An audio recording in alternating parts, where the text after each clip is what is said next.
যুক্তরাষ্ট্রের সাথে ইরানের পরমাণু উত্তেজনার মধ্যেই পারমাণবিক কেন্দ্র চালু করল ইরান, যাকে ঘিরে সংশয় তৈরি হয়েছে মার্কিন দরবারে। পারমাণবিক কেন্দ্রটি চালু করতে প্রয়োজনীয় জ্বালানি রাশিয়া থেকে এনেছে তেহরান।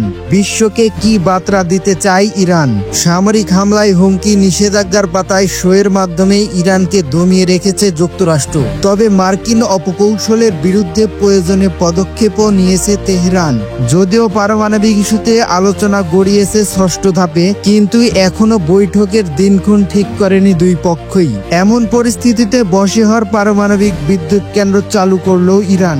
এ প্রসঙ্গে কেন্দ্রটির প্রধান রাজা বানাজাদে বলেন, আমরা জুন মাস থেকেই বিদ্যুৎ উৎপাদন করতে প্রস্তুত। 2 জুন প্রতিবেদনে বিষয়টি নিশ্চিত করেছে মধ্যপ্রাচ্য ভিত্তিক সংবাদ মাধ্যম মেহের নিউজ এজেন্সি।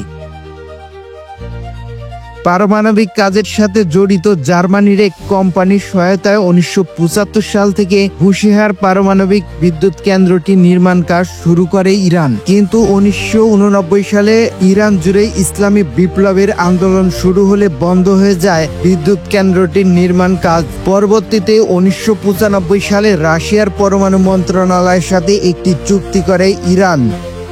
এরপরই 2012 সালের আগস্ট থেকে বিদ্যুৎ কেন্দ্রটি বাণিজ্যিকভাবে বিদ্যুৎ উৎপাদন কাজ শুরু করে। বুশেহার পারমাণবিক বিদ্যুৎ কেন্দ্রটি থেকেই 2021 সালের মধ্যে 20,000 মেগাওয়াট বিদ্যুৎ উৎপাদনের লক্ষ্যমাত্রা ঠিক করেছে ইরান।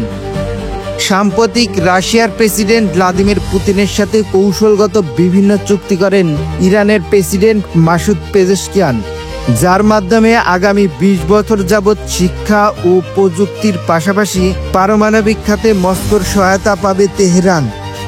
এদিকে ইরানের পারমাণবিক কর্মসূচিকে ঘিরে বেশ সরব অবস্থানে যুক্তরাষ্ট্র ও ইসরায়েল।